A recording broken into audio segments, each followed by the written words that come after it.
Hello students, yesterday we discussed about definitions of some terms related to difficult airway, in which we have discussed about airway, difficult mask ventilation, difficult laryngoscopy, difficult endotracheal intubation. तो कल हमने जो कुछ definitions discuss किए थे जिस difficult airway related, जिसमें airway, difficult airway, mask ventilation, difficult intubation discuss किया था। तो आज हम कुछ और टर्म्स डिस्कस करेंगे, डेफिनेशंस उनकी जो होती है वो डिस्कस करेंगे। सबसे पहले अगर हम आज बात करेंगे बेस्ट अटेम्प्ट ऑफ लैरिंजोस्कोपी, उसको हम डिफाइन करेंगे, उसको कैसे डिफाइन करेंगे वो हम डिस्कस करेंगे। या ऑप्टिमल अटेम्प्ट एट लैरिंजोस्कोपी, उसको हम कैसे डिफाइन करेंगे। An optimal or best attempt at laryngoscopy can be defined as laryngoscopy performed by a reasonably experienced laryngoscopist with the patient in optimal sniff position, having no significant muscle tone, and the laryngoscopist has an option to change of blade type and length.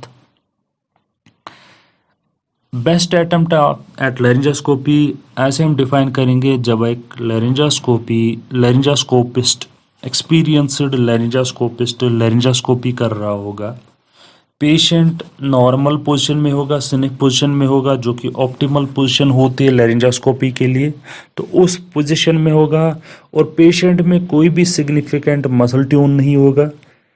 और लैरिंजोस्कोपिस्ट जो होता है, जो लैरिंजोस्कोपी कर रहा है, उसके पास option होती है कि वो ब्लेड साइज या टाइप चेंज करे। ठीक है, तो उसको हम कहते हैं बेस्ट अटेम्प्ट एट लैरिंजोस्कोपी या ऑप्टिमल अटेम्प्ट एट लैरिंजोस्कोपी, जिसमें एक लैरिंजोस्कोपिस्ट लैरिंजोस्कोपी कर रहा है, एक्सपीरियंस्ड लैरिंजोस्कोपिस्ट जो लैरिंजोस्कोपी कर रहा है, पेशेंट ऑप्टिमल पोजीशन में है, दैट इज स्निफ पोजीशन, और पेशेंट में कोई भी मसल ट्यून प्रेजेंट नहीं है उस टाइम, तो लैरिंजोस्कोपिस्ट के पास लैरिंजोस्कोपी के दौरान ये ऑप्शन भी है कि वो ब्लेड चेंज कर पाएगा, चाहे ब्लेड साइज चेंज करेगा या ब्लेड टाइप चेंज करेगा। तो उसको हम कहते हैं ऑप्टिमल या बेस्ट अटेम्प्ट एट लैरिंजोस्कोपी। इसी तरह दूसरी टर्म है, that is what is an intubation attempt. Intubation attempt क्या होता है? इंट्यूबेशन अटेम्प्ट को हम डिफाइन करते हैं, intubation activities occurring during a single continuous laryngoscopy manoeuvre. जब भी कोई एनेस्थीसियोलॉजिस्ट या लैरिंजोस्कोपिस्ट इंट्यूबेट कर रहा है, पेशेंट को इंट्यूबेट कर रहा है, और एक सिंगल कंटिन्यूअस लैरिंजोस्कोपी के दौरान वो जब लैरिंजोस्कोपी करेगा, उसके दौरान अगर वो मल्टीपल अटेम्प्ट्स भी करेगा, सेवरल अटेम्प्ट्स करेगा ट्यूब को पास करने में, उसको ट्यूब पास करना है ट्रकिया में, लेकिन यहाँ से उसने एक ही बार लैरिंजोस्कोपी की है, ट्यूब पास करने में वो सेवरल अटेम्प्ट्स कर रहा है, तो उसको हम कहते हैं इंट्यूबेशन अटेम्प्ट। अगर वो लैरिंजोस्कोपी एक ही बार कर रहा है, उसी लैरिंजोस्कोपी अटेम्प्ट के दौरान वो डिफरेंट सेवरल अटेम्प्ट्स कर रहा है ट्यूब को पास करने में, ठीक है, तो उसको हम सिंगल इंट्यूबेशन अटेम्प्ट कहते हैं। सिंगल इंट्यूबेशन अटेम्प्ट अगर वो लैरिंजोस्कोपी के दौरान 2-3 अटेम्प्ट्स या 4 अटेम्प्ट्स करेगा ट्यूब को पास करने में, तो उसको हम सिंगल इंट्यूबेशन अटेम्प्ट कहते हैं। लेकिन अगर उसने लैरिंजोस्कोपी फिर से की, लैरिंजोस्कोप बाहर निकाला, फिर से लैरिंजोस्कोपी की, तो उसको हम सिंगल इंट्यूबेशन अटेम्प्ट नहीं कहते। ठीक है, तो इंट्यूबेशन अटेम्प्ट को हम डिफाइन करते हैं, intubation activities occurring during a single continuous laryngoscopy manoeuvre. एक सिंगल लैरिंजोस्कोपी के दौरान वो अगर मल्टीपल अटेम्प्ट, सेवरल अटेम्प्ट्स भी करेगा ट्यूब को पास करने में, तो उसको हम कहते हैं सिंगल लैरिंजोस्कोपी के दौरान, तो उसको हम कहते हैं single intubation attempt. Next term जो है that is rapid sequence intubation. Rapid sequence intubation क्या होती है? ये एक टेक्निक होती है एंडोट्रैकियल इंट्यूबेशन की, जो कि हम उन पेशेंट्स में अडॉप्ट करते हैं जो कि फास्टिंग नहीं होते, ठीक है, जो पेशेंट्स एनपीओ नहीं होते बिफोर द प्रोसीजर, तो उनमें risk of aspiration gastric content ज़्यादा होता है। उनमें चांस ऑफ गैस्ट्रिक एस्पिरेशन, जो गैस्ट्रिक कंटेंट्स होते हैं उसके एस्पिरेशन होने के चांसेस ज़्यादा होते हैं। तो उसको हम कैसे, उनमें हम यही टेक्निक अप्लाई करते हैं इंटीबेट करने के लिए, रैपिड सीक्वेंस इंटीबेशन। तो उसको हम कैसे डिफाइन करते हैं? Administration of a fixed dose of induction agent and short acting muscle relaxant after pre-oxygenation and intubation of trachea without interposed assisted ventilation। ठीक है, तो ये रैपिड सीक्वेंस इंटीबेशन क्या होती है? इन पेशेंट्स में हम fixed dose induction agent use करते हैं, short acting muscle relaxant use करते हैं लाइक सक्सिनाइल कोलिन। ठीक है, प्री ऑक्सीजनेशन के बाद हम क्या करते हैं? पेशेंट को हम डायरेक्टली इंटीबेट करते हैं। ठीक है, इसमें हम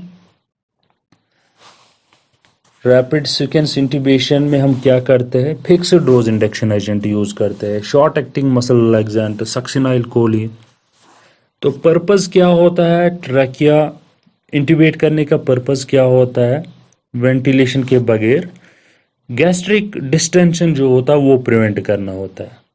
हम पेशेंट को ज़्यादा देर तक वेंटिलेट नहीं करते हैं। प्री ऑक्सीजनेशन के बाद इमीडिएटली हम पेशेंट को इंटीबेट करते हैं, short acting muscle relaxant use करते हैं और इमीडिएटली पेशेंट को उसके बाद हम क्या करते हैं? इंटीबेट करते हैं। तो पर्पज़ यही होता है विदाउट वेंटिलेशन पेशेंट को इंटीबेट करना कि गैस्ट्रिक डिस्टेंशन ना हो। तो उससे क्या हो जाएगा? अगर गैस्ट्रिक डिस्टेंशन हो जाएगा तो उससे रिस्क ऑफ एस्पिरेशन इंक्रीज होता है, एस्पिरेशन होने के चांसेस ज़्यादा होते हैं।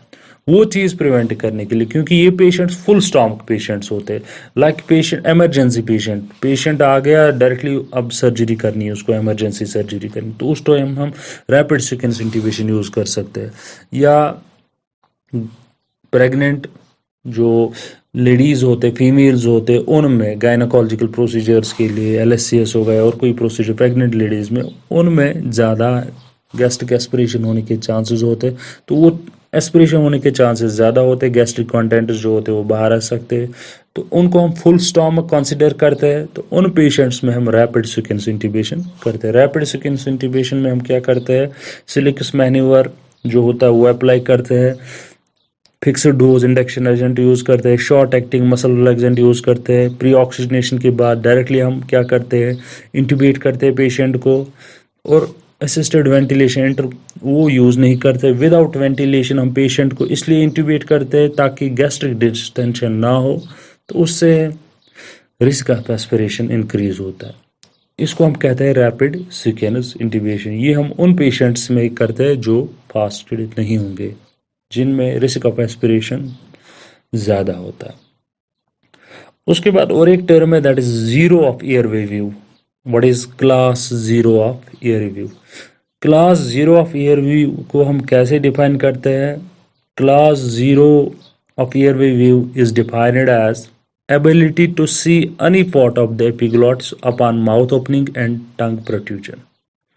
ठीक है, तो class zero of airway means epiglottis का कोई भी पार्ट आप देख सकते हो। जब पेशेंट माउथ ओपन कर रहा है, पेशेंट को आपने बोला कि माउथ ओपन करो और टंग जो है, जीभ जो है वो बाहर निकालो, प्रोट्रूड करो, तो आप एपिग्लॉटिस का हर कोई पार्ट देख पा रहे हो, तो उसको हम class zero of airway view कहते हैं। ठीक है, तो approximately 1.8% of the patient population, patient जितने भी अप्रॉक्सीमेटली 1.8% जो पॉपुलेशन होती है वो इस क्लास से बिलोंग करते हैं, class zero of airway view. तो इससे आप ये चीज़ कंसीडर नहीं करोगे कि लेंजास्कोपी इजी हो सकती है, इंट्यूबेशन इजी हो सकती है। पेशेंट जो कि जिनमें क्लास जीरो एयरवे व्यू था, उनमें बाद में जब लेंजास्कोपी की गई या इंट्यूबेट किया गया, उनमें डिफ़िकल्ट इंट्यूबेशन नोटिस किया गया। तो उनको आप कभी भी इजी लेंजास्कोपी या इंट्यूबेशन के लिए आप एसएस मतलब ये कंसीडर नहीं करोगे। इजी लेंजास्कोपी या इजी इंट्यूबेशन उनमें आप नहीं करोगे कंसीडर। तो ये है क्लास 0 ऑफ एयरवे व्यू। तो आज हमने डिस्कस किया optimal attempt of laryngoscopy, intubation attempt, rapid sequence intubation and class 0 of airway view. तो ये कुछ डेफिनेशंस हमने डिस्कस किया आज, इससे पहले कल भी हमने कुछ डिस्कस किए थे। तो नेक्स्ट जो है वो हम एयरवे रिलेटेड है, भी हम फर्दर जाएंगे कि एयरवे असेसमेंट कैसे हम करते हैं, डिफ़िकल्टी एयरवे, उसके जो मैनेज हम कैसे करेंगे, क्या क्या काज होते हैं डिफ़िकल्टी एयरवे के। तो वो हम नेक्स्ट फर्दर टॉपिक जो हम फर्दर लेसन्स होंगे उसमें हम डिस्कस करेंगे। तो उम्मीद है कि आज का जो है टॉपिक वो आपको समझ आया होगा। Thank you very much.